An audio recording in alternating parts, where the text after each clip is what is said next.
busking on the side of the street at night just to pay bills, pay rent. His friends saw me, and they said, hey, we got this guy who runs karaoke at one of the bars, because he was running karaoke at the time. Oh, would you like to meet him? And, oh, yeah, whatever. Because, lots of drunk people, so you just kind of brush it off a bit. And then he came along, we started clicking. What's good, lovely people? Welcome to another episode of Devine Sessions. This is recorded live from Devine, a music venue right here in Broadbeach, Gold Coast, Australia. I'm your host, Joseph Brown, a musician, a creator, and a passionate advocate for all things music. With years of experience on the stage and behind the scenes, I'm here to bring you stories from the heart of the music industry. Whether you're an upcoming musician, a seasoned pro, or dedicated music fan, this podcast is for you. Let's get into the episode.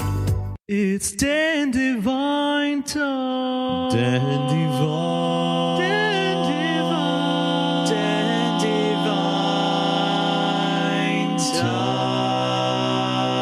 This podcast is brought to you by Venue, Rethinking Live Music.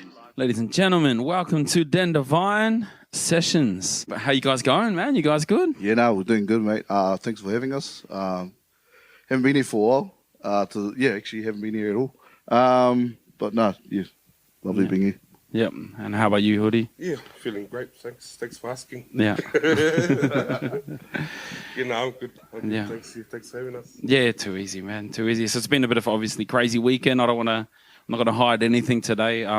Obviously we're here at Devine to talk about music and the journey and stuff like that. We'll get into some of the more complex conversations later on, but I think most importantly, the big thing is around music. And one of the places I want to start is obviously what got you guys into music. So yeah, what sort of like us as a group, or just us? I'm sure bro, I'm Māori as well, so music's a part of our culture. Yeah. But at what point did you guys decide to transition into obviously now doing festivals and some of the big stages and taking it on that professional level? What was the sort of... in terms of my own musical journey, I've been into music since I was a little kid. Yeah. Like 8, 9, but never played any instruments or did any kind of formal thing. Yeah. Just loved music because I grew up around it. My nan had lots of records, so my grandmother was listening to the Beatles, Chaka Khan, just a wide range of mix, and then whatever the top 40 of was at the time. Yeah. So having that as kind of like in my ears growing up, it helped me. I didn't start playing an instrument till high school. Yeah. So it's quite late in terms of the musical game. A lot of these kids, a lot of people play when they're like really little. A lot of them are playing when they're like really little kids. Yeah. 8 or 9. I started at 13, 14, and then so that was my musical journey. To be honest, I wasn't expecting to do this as a profession or in any kind of formal capacity. It was just a hobby, so to speak. Yeah. And then that's me at least. What about you, mate? What was the question again? How'd you get into music? How'd you get into music? Oh, how did I get into music? Yeah. Well, I think my journey is very much similar to TJ's. Brought up around music. I was brought up around music, with my karawa kuia, or my grandmother and grandfather, and parties at home. You know how our Māori people are. We love to party. And for sure. We love to sing. So, when someone's having a party, out comes the guitar and in comes the neighbours and, in comes the whole street. But being kids, we were never allowed to be around them, but you could just hear the serenade of music just coming through the walls, Myself and my cousins, obviously our type of music that we do is feel-good music, old school music, it's the sort of music that we love people to sing along with us, because it's like a i roto i te reo Māori, it's called hokinga mahara, in the Māori language. It means, you're returning your memory to a time, nostalgia. It's like a nostalgic memory, And so a lot of people, that's why, even when we're playing, a lot of people will cry sometimes when they hear the music because it takes them back to a time in their life where, they were surrounded by their whānau who maybe not with us anymore, and stuff like that. Yeah. So that was where my musical journey, and all my cousins sung. We'd just sit there and we're in the lounge, they're in the kitchen partying, and we're just singing along with them in the lounge, So it's a sort of like my journey started at home, you know. Culturally, like it's fully embedded into our culture. Oh, yeah, of course. It definitely is. Yeah. Yeah. I remember seeing the, obviously it's become a big part of his show, but Fiji singing E Papa. Yeah. And it's the only time you'll see a full crowd sing in full kapa haka culture, Māori. 3-part harmony. Yeah, all in 20,000 time. people. And there's a couple of flatties. Yeah. Couple flatties. Flat people. What, you mean flatheads? Nah. Flatheads, flat people, Yeah. flat singing. And just back to like you before saying that music wasn't the plan A. Nah. What was your plan A? I was doing IT. IT? Yeah, which at the time I was doing it. Doing it? Which at the time, when I was at high school, IT wasn't the prominent industry it is now. Yeah. You know, they don't even call it IT anymore. It's too many specific. You know, it's programming, it's coding, it's all these. But back then it was just IT. Yeah. It encapsulated everything, and that was the industry that was going to be the forefront of the future. So I went to go do that at university. But then kind of just fell into depression a bit, as some people do, and I got the degree and did nothing with it. Yeah. And I was wondering, what the heck am I meant to do? You know, when you finish uni, a lot of the times they train you, they take you the teachings that they give you, but they don't actually teach you what to do after. So you just get a whole bunch of education, but not necessarily guidance on what to do with life. So I was in this big limbo for a bit in my mid-20s. What am I going to do? And went back home. And then my grandmother said, you need to do music because it's actually what you genuinely love. But at the time, I didn't realize that. So it took someone outside to tell me, hey, do music. So I committed to music after that. Whether that was going to be a teacher or playing professionally or whatever, I didn't know. But all I knew was music was going to be it. So it wasn't until my mid-20s that it started happening. Wow. Yeah. So only a couple of years ago. Yeah, only yesterday. So. Only yesterday, yeah. For sure. Yeah. For sure. And what about you, Huri? What was your calling into the music? Like when you know, was this always your plan A, or This is like my fourth or fifth try. Yeah. At this, yeah. Like, so my actual background, I'm a truck driver. So, you know, and that's my passion. I love doing it. This is something growing up as a kid as well. It's what I wanted to do. Yeah. Music and drive trucks, you know? Yeah. Ultimately, buy a truck where I could play music on the back, you know? Like, that's sort of like what was my dream as a kid. Like, all my family drove trucks. And as a kid, you're out there washing the truck, you know? Yeah. And listening to music. So it just went hand in hand for myself, you know? So, this is my fourth or fifth try.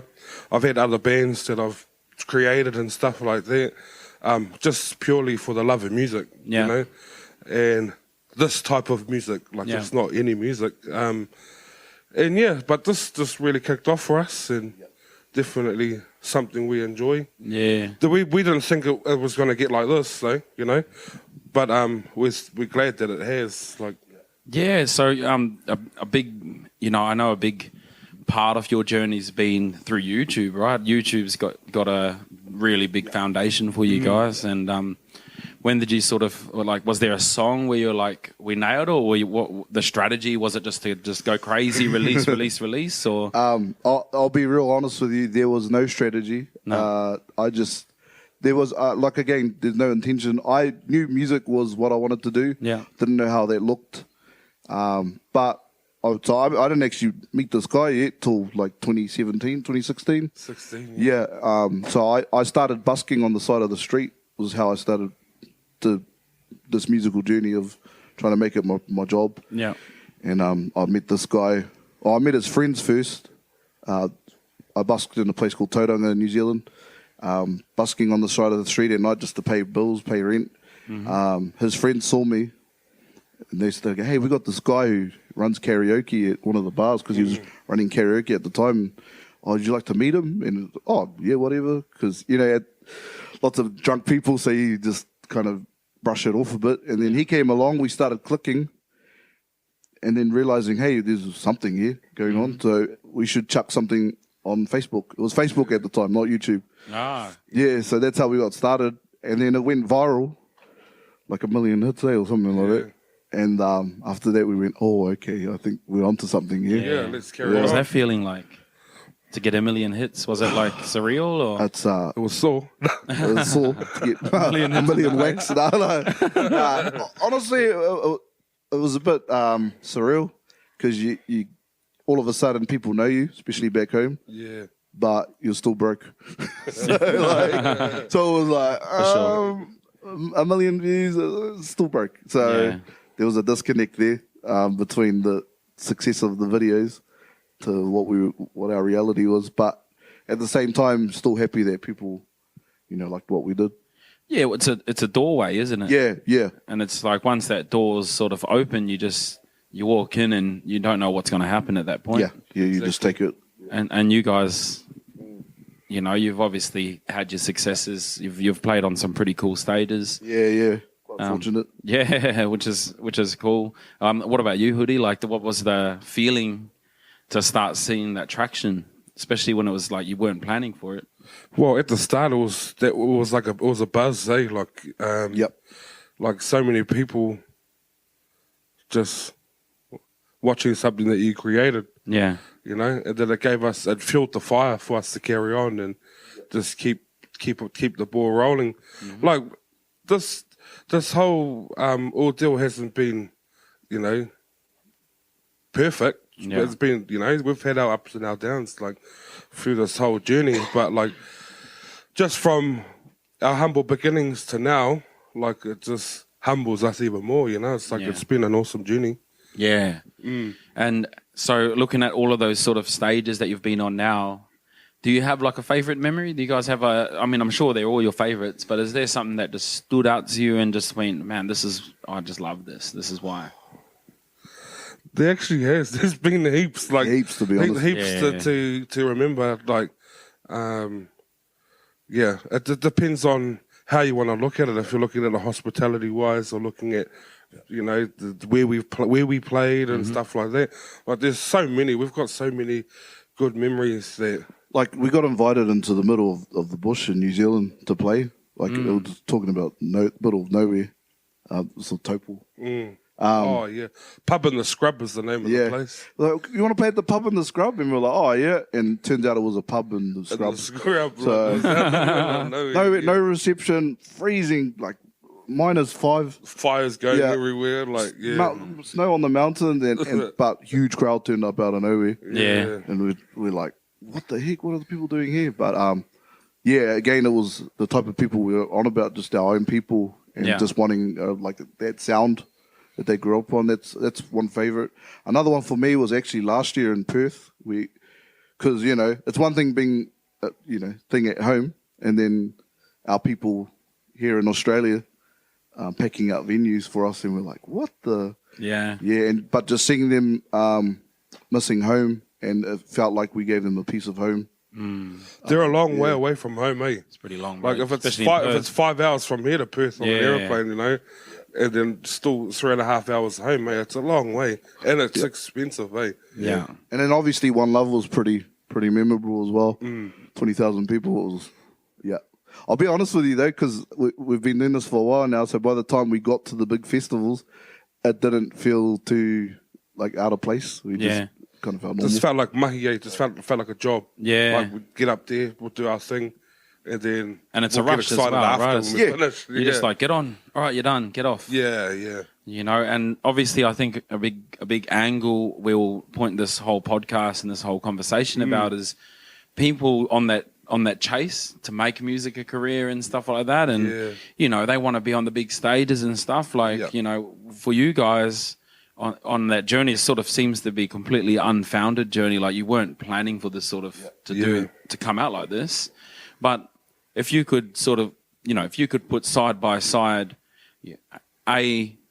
you at the beginning before anyone knows you and you're just playing music for the love, and then B, having to do it professionally, what's the sort of difference that you feel as a musician in regards to your enjoyment of playing music? So doing it as a hobby is you don't have to worry about things that are unrelated to music. So you don't have to worry about business. You don't have to worry about tax.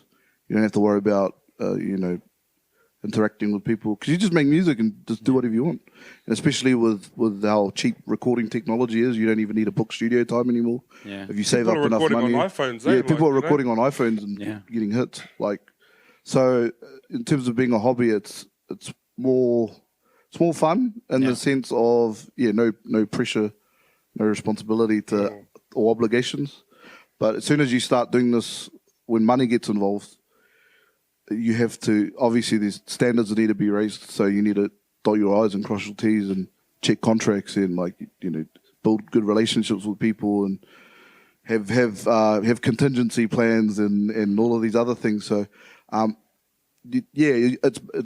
it's basically taking care of business and making money in Australia versus making money in New Zealand, and what are the tax rules and what are these things are important, like flights, traveling with musical gear, like how does that work? So having to learn all of this, because our career kind of just I won't say it got forced on us, but just kind of came out of nowhere, and we had to learn some of these things the hard way.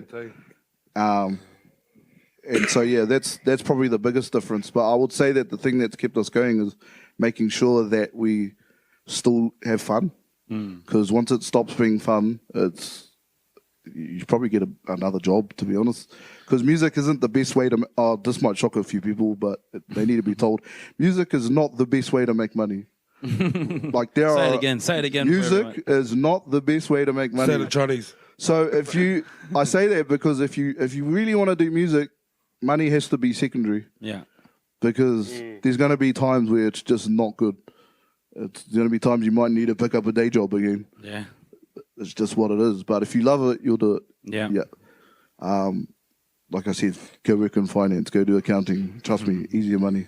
Finding the right people to be around. Yeah. Having a good relationship with people you can trust, and just your connection, because like this industry is like back home is really small, so you want to keep your crew tight. Yeah. And cause our crew, we're pretty much tight as, and obviously Chris, she does a lot for us. Give a shout out. Yeah, Shouts to Chris, it's our manager. She's great to work with. Like I've been speaking with her, very clear but real experience, you know. And if you got someone that's not experienced, and they're in the same boat as you, then you're sort of. And you want to go get somewhere, you need that experience from someone that's been there, done that, knows how everything works, has contacts with so many different people, Yeah, just jobs get done, eh? Yeah, exactly. Without it's taking me 2 weeks to get answers back. It's obviously we'll talk about today. Yeah. Talk about this afternoon. Yeah, but like how that we had to make some really sudden changes, and everyone just pounced on it, made the changes, made the phone calls. Contingency plan, right? Yeah. Like, and that's a part of it. And, on that contingency plan, obviously I'm sure you've learned some pretty tough lessons throughout your career. Like, is there, is there any like sort of, any advice, I guess, you wish you guys could tell yourself from now to the beginning? That, not just advice of like, keep on going, bro. Not that. It's like more like, bro, don't do something more specific. Something more specific, or even, a couple of things that you want to say, just to, if you could say something to your past. Yeah, it's both a creative thing and a business thing. Release stuff immediately.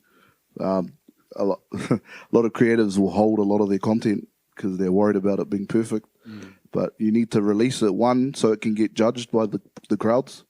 Because once you release it, then you can improve. Because if you keep holding your music or content, you cannot improve. It's like water, right? Yeah. If it stays too long, it goes, Like, because the only person judging it is you. And, like, you're only one voice. So you need to get things out quick and more. Like, because one of the big mistakes we made was trying to get things too perfect, and we were sitting on the single for like 3-4 years, and it's like we could have dropped that ages Is that ago. I Wonder Why? Nah.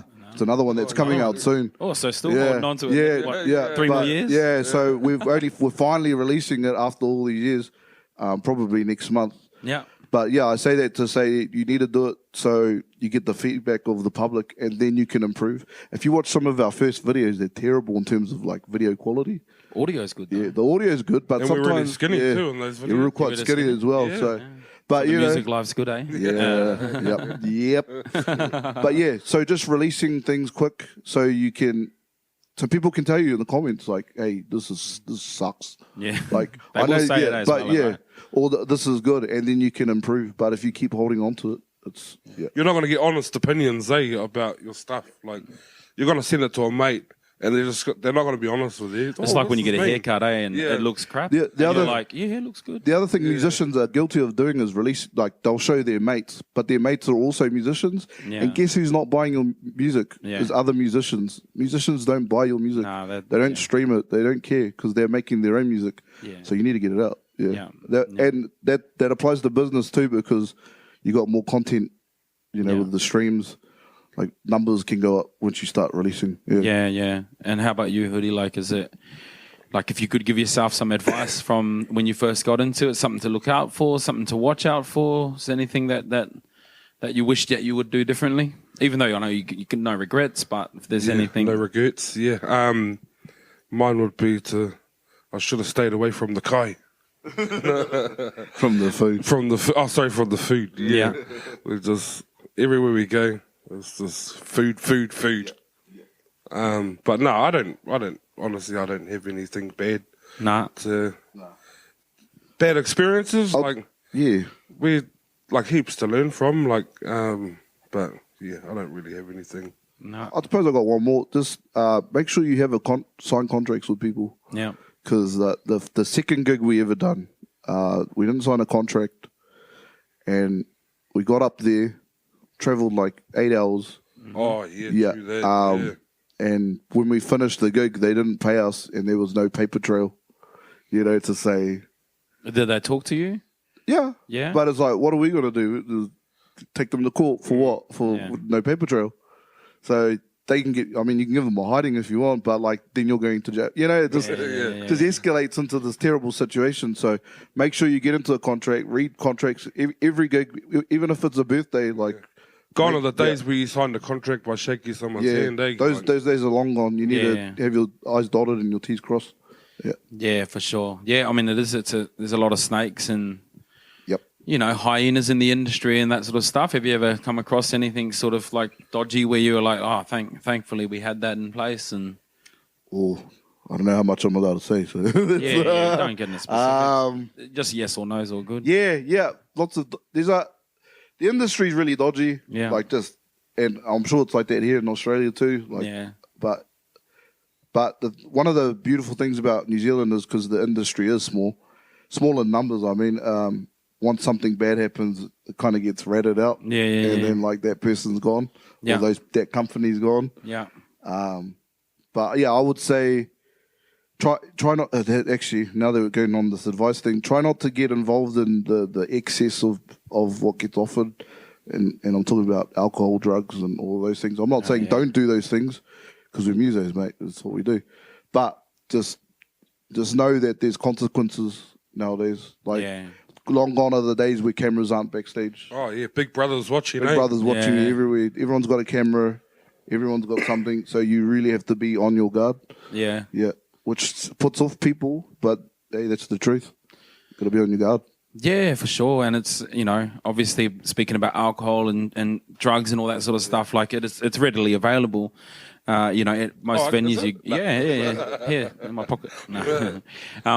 Obviously, as you know, I've been to a few sort of not main festival backstages, but definitely I've been around my share of venues, and it's pretty common to see an esky full and, all that sort of stuff. And I guess if you get into the habit of putting that, that's your foundation of music, that you need to be drunk to sing, because some people do. They have to be drunk to sing. You take alcohol away and they can't even say hello to anyone. Then they get drunk. But see, like, how much alcohol do you need to sing? Do you need like a shot, or do you need the whole bottle?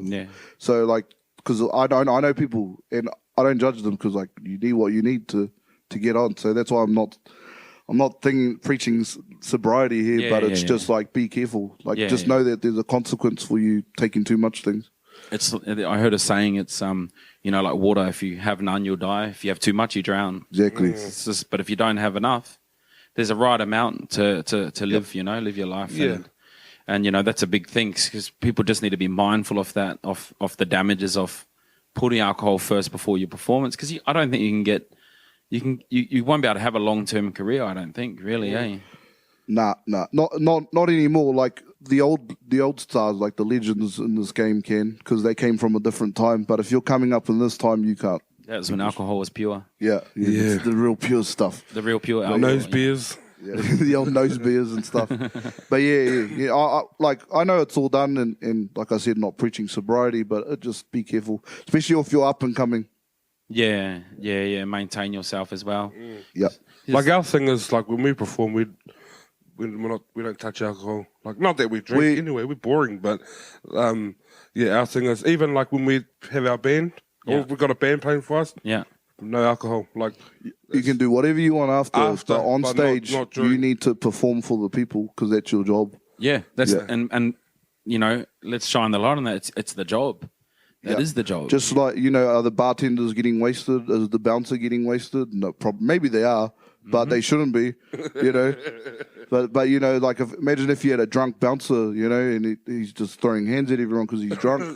So like if they have to have a standard, then I think musicians need to hold themselves to accountable and realize we're entertainers. Yeah, we're actually here to serve the people. Yeah, with our music. So yeah, and so a big part of what we are trying to do here is we see a bit of a struggle in the industry. Obviously, I know that I'm not in New Zealand. I can only see from socials, but it feels like the New Zealand industry is pretty together.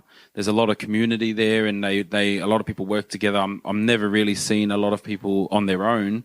I usually see lineups, and I've seen, just all full houses all day long.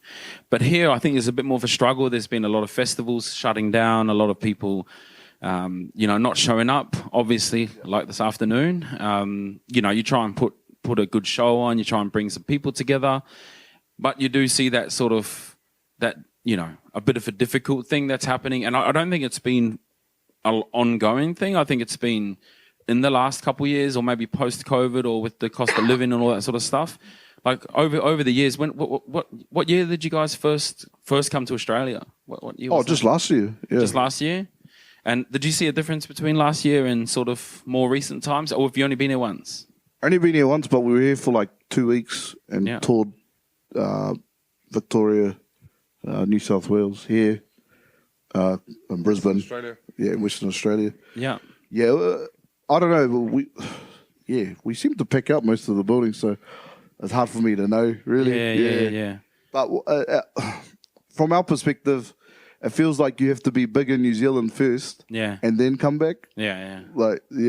So I don't know if that's a thing, but that's what we observed. Yeah, for sure. And with you guys coming over, like, what was the strategy? Did you guys look at the data and go, we know where our following is? Did you guys do some, polling? Did you, you obviously didn't just blindly jump over here and go, I'm going to go there. Because it is a big financial risk to like come from another country, and even though it's only just across the ditch, so to speak. First of all, you got to read your comments, because they'll tell you. Yeah. They'll tell you exactly where they want you. Yeah. And looking at the analytics, like say on YouTube will show you where your demographics are. Mm-hmm. Spotify will show you, and then we noticed there were heaps in Aussie, heaps of Māoris, heaps of Pacific Islanders. Yeah.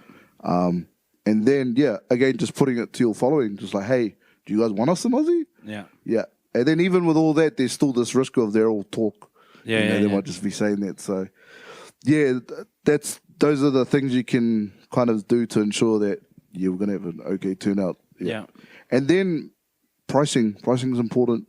Yeah, because you have to understand that right now. Yeah, there's an inflation going on. Yeah, cost of living.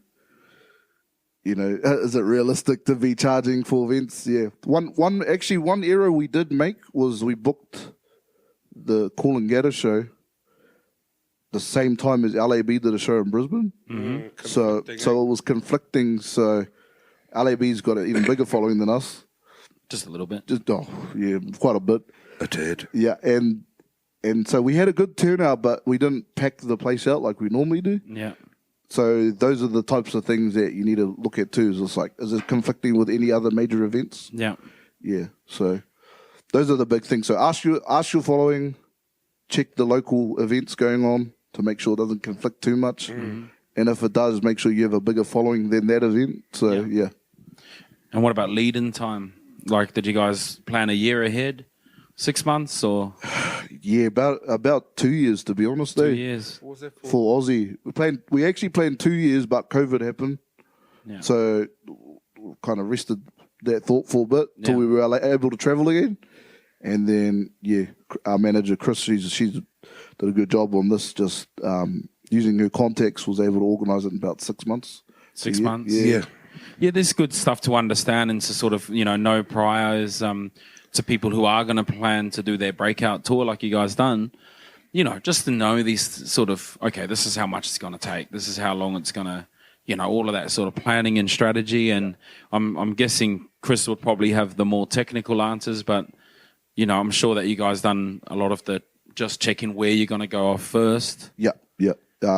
Seeing the hot areas. Yeah. And to be honest, some of the areas that we wanted to play, we couldn't play because, local politics, I suppose you could say, like promoters and they want certain fees or whatever. It could be any kind of random thing. So you have to gain contingency plans. So we were meant to play in Logan, but we ended up playing some other place. And, but it all worked out. So just having plans for that plan as well, Yeah, for sure.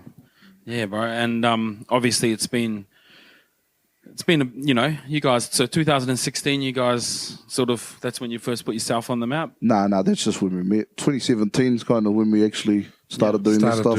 Yeah. 2017, yeah, man. I mean, it's what a journey you guys have had, eh? It's been awesome. Really privileged, to be honest. Like, again, I shouldn't even be here, but we are. And so just being thankful and doing your best, really, for the people. Yeah, and how was it working with, obviously, the different promoters around? And, did you find when you done the tour you had to work individually with different promoters or, like, back to that sort of topic? Nah. No? We had our own crew. Okay, so just our own tight crew. Yeah. We just keep everything in-house, do everything ourselves.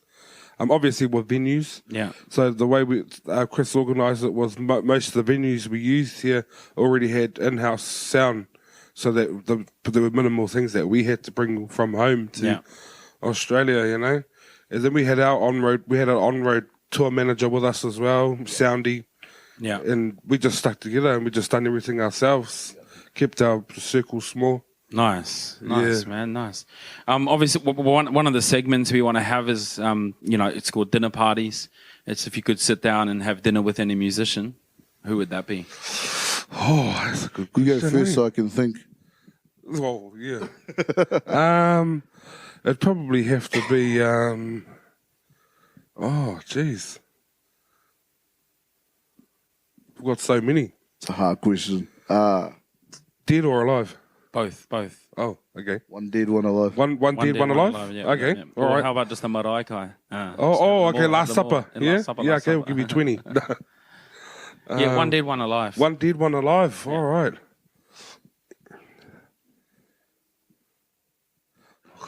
Oh, okay. All right. I think I got one alive is Joe Satriani. He's probably, which is completely outside of the music that we do.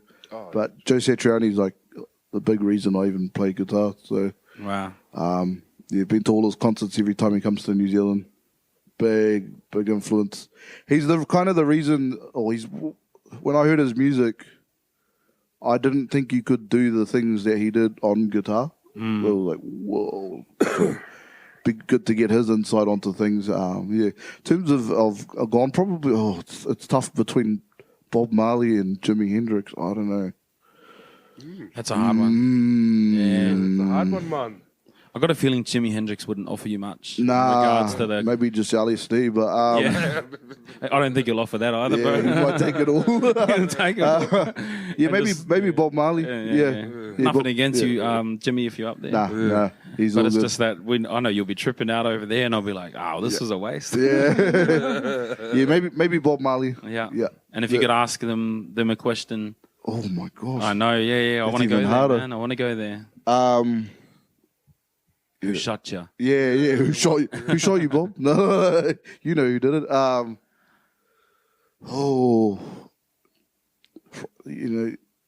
I'll probably ask Bob. Was it worth it? Because he. That having different women. No, just there's the journey that he went on, and the fight that he had, because there were multiple times in his career, if you look into it, where he could have just gone mainstream and gone away from his morals, and was it worth it? Because we never get those questions because they die. So yeah. And then with Joe Satriani, it'd just be like, what keeps you going? Because he's in his 60s now, and he's still touring and he's still playing just as good. And it's like, so I'd probably ask him a bit more technical things, like how do you keep your fingers so like in good fit. health, good and fit. Yeah. Yeah. So that's probably what I'll do. Yeah. So my two, my first one, both of mine are dead. Sorry, I don't. My first one will be probably fella country artist. His name was Mel Haggard. Yeah. Yeah, Let's go. So sort of same music I sort of was brought up on. Yeah. Country music's been very much a part of my life, Yeah. Growing up, like, I'd listen to country over reggae music any day. Like, Yeah. I get sick of listening to reggae. Like, that's how much, like, I love it for so long, and then I just get annoyed with it, yeah. But like country music, it's not like that. Like, any sort of country music, not so much the like nowadays New stuff. Yeah. The new stuff, like more of the old sort of country music, hoedown. Yeah. They say, what do you get when you play a country song backwards? You get your car back, you get your wife back, you get your dog back. But yeah. So, and then my second person would obviously be someone from home. Yeah. That's passed, and it'll probably be Prince Tuitika. Oh yeah. Would be another one. Everyone from home knows who Prince Tuitika was. He'd be someone that I'd love to sit down and have a feed with. Yeah. And things I'd ask them, Prince Tuitika would be, I don't even know what I'd ask him. Jeez, yeah. For a cup of tea. Yeah. Yeah. Was it worth it? Yeah. Was it worth all the boil ups? Yeah. Yeah. Nah, I don't know what I'd ask them. Yeah. It's a hard one, because That is hard, yeah. you can't just. What would you? Ask them for money. Yeah, ask them for money. Got any money, mate? Yeah. Yeah. So, what's sort of on the horizon for you guys? Like, are you guys wanting to release more? Do you guys have an album in the works, or? Yeah. All the album questions good, because just there's a debate going on in the music world. I'm sure everyone's aware about singles versus albums. Tell me. Yeah. I know the debate. Yeah. But what's your opinion on it? Well, numbers don't lie, Numbers don't lie. Singles are winning. Yeah. Nobody listens to albums, like in terms of pure numbers. So we were going to release an album, but I think we're just going to keep releasing singles at the moment, And I don't like that personally, but I guess that's just the shift in the industry at the moment. Who knows? Maybe it'll change. I think it's going to take something radical though for it to change. Yeah. Like a new platform or new way of listening to music. But right now in its current form with streaming, you're probably just releasing more singles. We've got a few in the works. You got a few in the works? Yeah. And just releasing them every 3 months or every month or whatever, Yeah. Yeah. So obviously more touring. Yeah. Planning to come back to Australia soon for a big tour. Taking some of the things that we did last time and then improving. Yeah. Stepping it up. Yeah. Stepping it up and maybe not doing 4 different states in 11 days, you know, like maybe doing it state by state. We'll see though. Yeah. Yeah. And who does all of the writing and stuff? Do you share the writing or you? Yeah, just share the writings, collaborate too. Like you said, the New Zealand industry is quite tight. Yeah. So we're often collaborating with other artists. Yeah. All the time. People are just happy to throw songs to people. Yeah. So if you write a song and you're like, this song's not really for me, you just give it to, like, I mean, yeah, I don't even know, again, I don't know what I can say. So, yeah, but we are working with other people as well. Yeah, that's cool. It must be someone cool if you can't even say it. Yeah, a few people. I don't want to get in trouble, that's all. Yeah, that's for sure, 100%. Yeah. You look like you want to say something. No, I was, but no. Oh, actually, I'm sure you won't mind. One of them was Jay from Pile. Yeah. That one's all right. We're actually meeting up tomorrow, actually, to talk awesome. about. He wrote a song, and we're just going to see if we can make that work. And, yeah, so be good. Yeah. A funny, interesting thing that I've got on my mind is, you know, when you guys sort of did do the crossover, you know, because you definitely have crossed over. Yeah. Was there anyone that you went, wow, I'm with this person right now? Like someone, you know, like UB40 or someone, did you get to like, that just stunned you? Oh, that wow moment. Yeah, that wow moment where you're like, wow, this is crazy. Yeah, probably Tio from House of Shem, Tio Mika. Yeah. Because I grew up listening to him. Yeah. So it was like, bro, I used to have the actual CD for that. All his music. Yeah, for all his music. Yeah. Just thumping them and then like, he's saying, oh, bro, what's up, bro? I'll listen to your music. And I'm like, you listen to us? Like, huh? You know, so it was like a bit of a... And then the other one was probably Catch a Fire inviting us to open.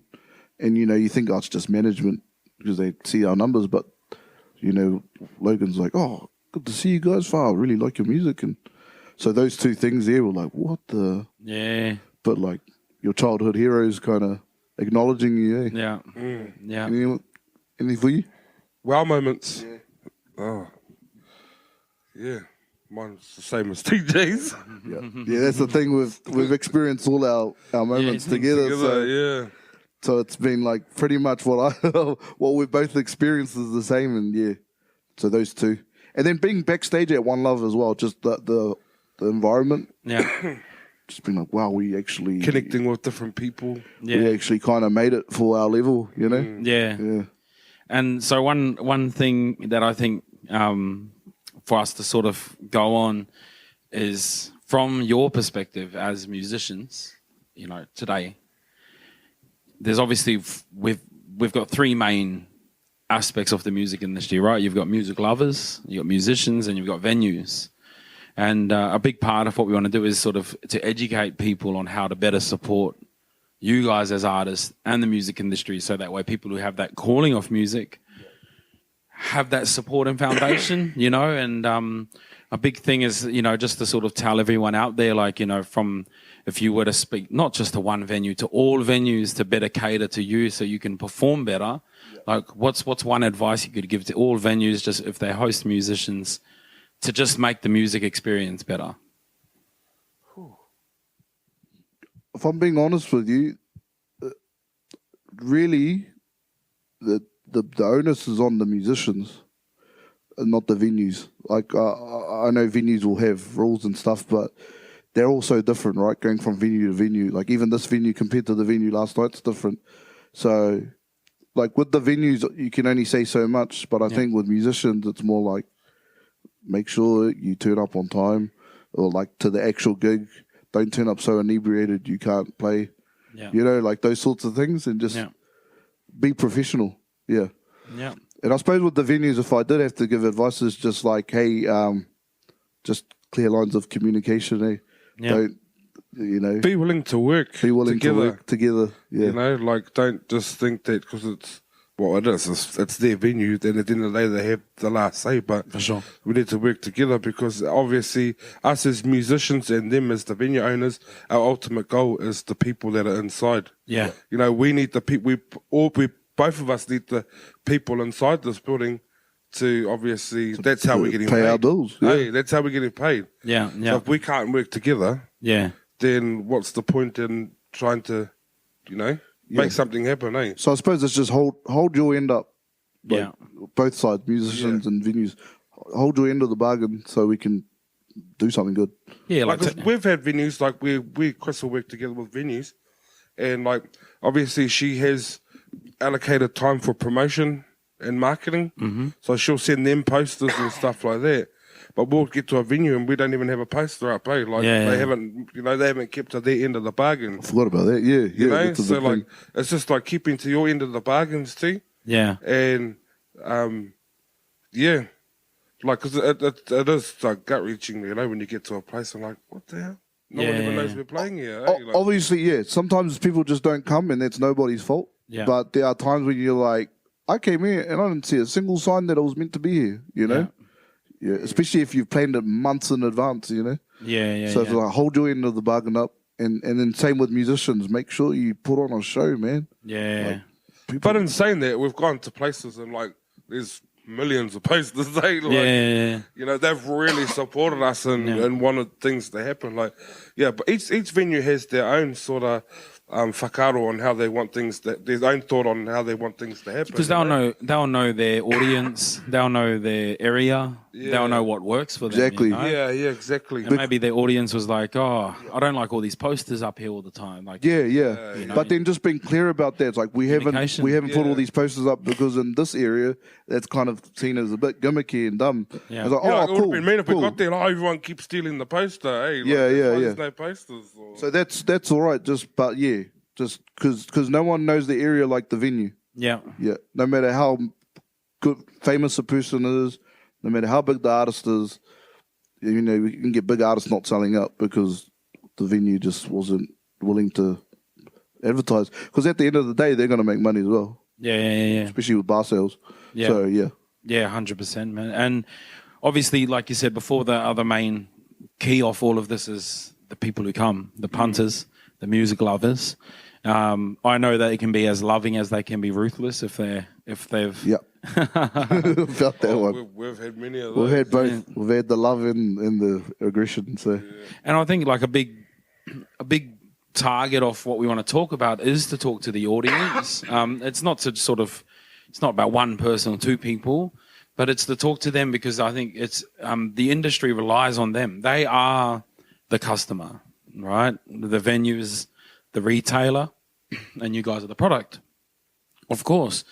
But obviously, if the customers don't come in, then the product and the retailers, it's like a supply and demand sort of situation, right? You know, a thing I want to ask about is over your time, like all of the different kinds of people, is there any sort of like thing you could say to just people if you're going to come, like, you know, bring good vibes or whatever it's going to be? Is there any sort of thing you can just tell the average audience or the average, you know, music lover, Punter. the average punter, just to sort of come through and support the local scene or support uprising acts or whatever it is, whether it's crowd etiquette or being quiet when people are singing or whatever it's going to be? Is there anything like sort of advice you have to people if they're going to come to not just your show, but any show like open mic or any show, you know? Just be respectful. Like, obviously, you know, you're coming to have a good time, but just respect your surroundings, respect the people that are there. Because, like, each person is different, you know? Yeah. Look after each other. And just, respect your surroundings is the biggest. And, just like you're saying, just bring good vibes, you know? The last thing you want to do is come to a place thinking that you're going to come to have a scrap, you know, like which we've experienced heaps of that before as well, you know, in our gigs and stuff like that. But just come and be a good cunt, you know, like don't, just leave your worries at home and just come and have a good time. Yeah, but be respectful. Yeah, for sure. Yeah, that's all I can say too. Is just be respectful. Obviously, you know, people are on all sorts of whatever they're on. Yeah. And so that changes behaviour a bit. But, you know, do your best and just look after one another. That's all. Yeah. Because, and enjoy it. Try not to put liquids near electronics, you know. Liquids in their electronics, everyone. Yeah. Look, it's got a sign there.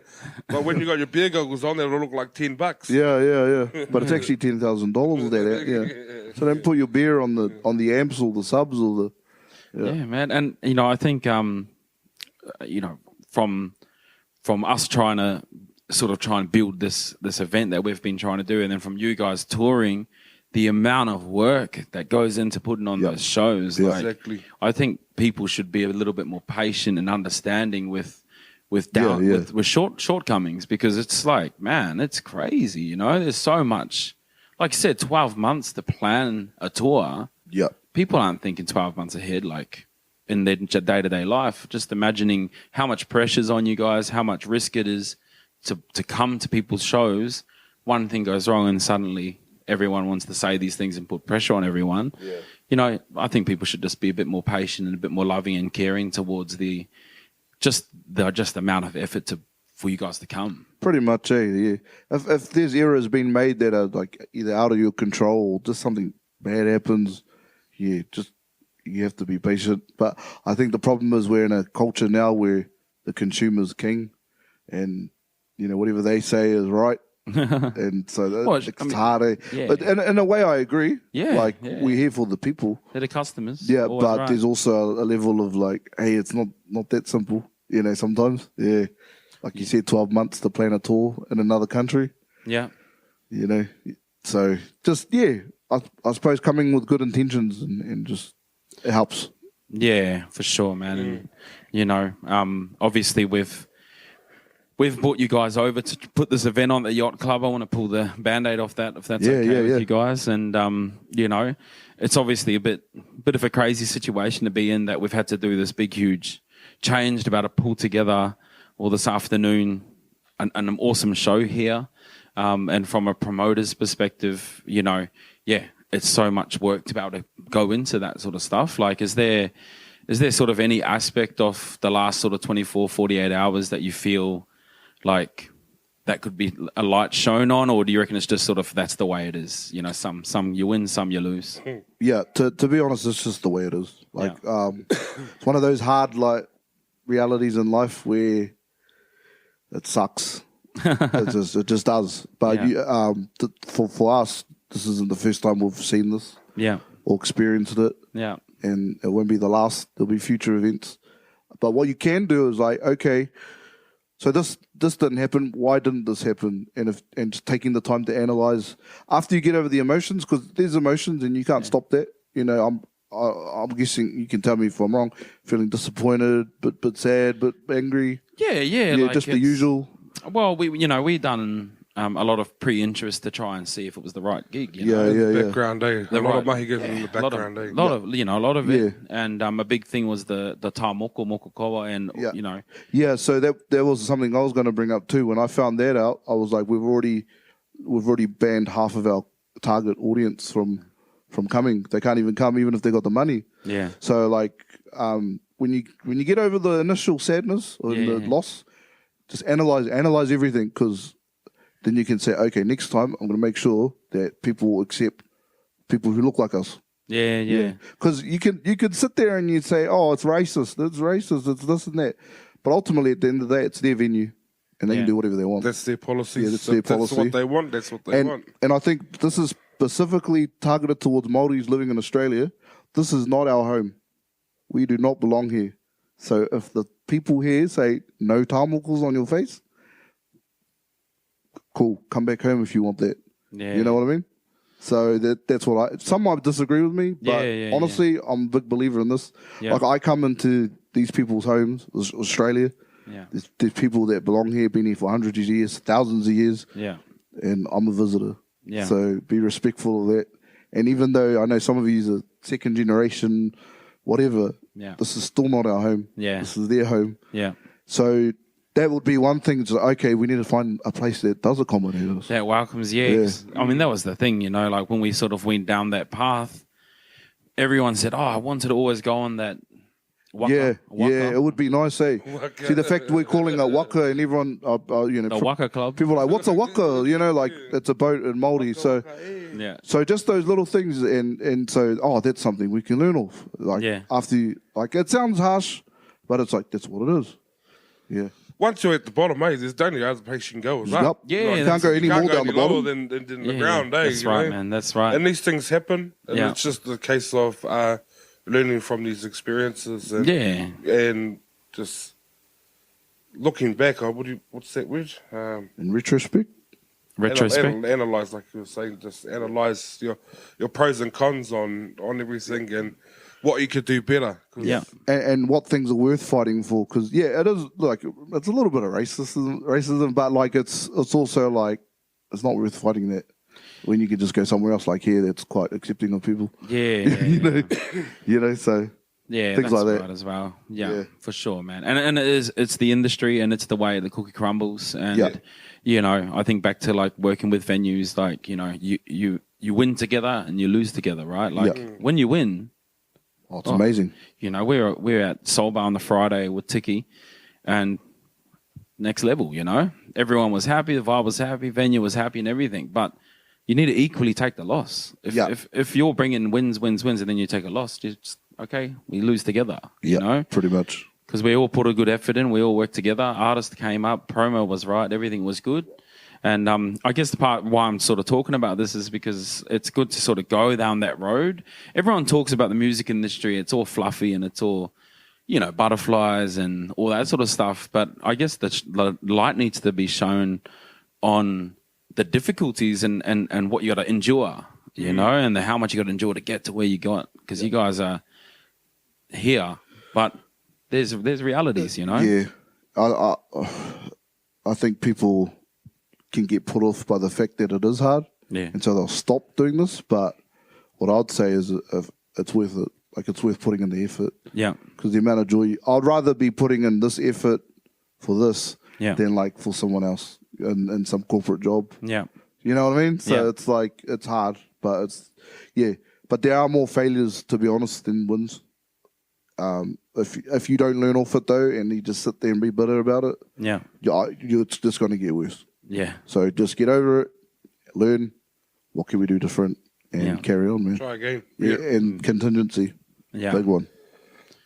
Sure, man. And obviously, you've released that Wonder Why. So, how's that been going? It's been not too bad actually. We're independent artists as well, so, and like truly independent. So in New Zealand, you can get funding from the government for like artists to like do music videos. Yeah. Even some of the big artists are getting this funding, like 660 LAB, and we just purposely decided, no, we're going to fund it on our own. More of a statement of this is for our own hands, eh? Yeah. Yeah. There's a saying in Māori, he kai kei oku ringa, ke aku ringa, which means there's food at the end of my hand. Mm-hmm. So that means like I've done this, you know. So we've done that, and despite not having all the promo of the Te Māngai Pāho and all these other outlets from New Zealand, NZ on Air, we've managed to, you know, we got a placing in the charts for a little bit, and you know, it's doing all right. It's doing all right. I love that song too. Yeah, thanks, man. Yeah, thanks, mate. Yeah. So it's a bit of a slow burner. Like we just keep pushing it, keep promoting it, but yeah, you know. Yeah. Yeah.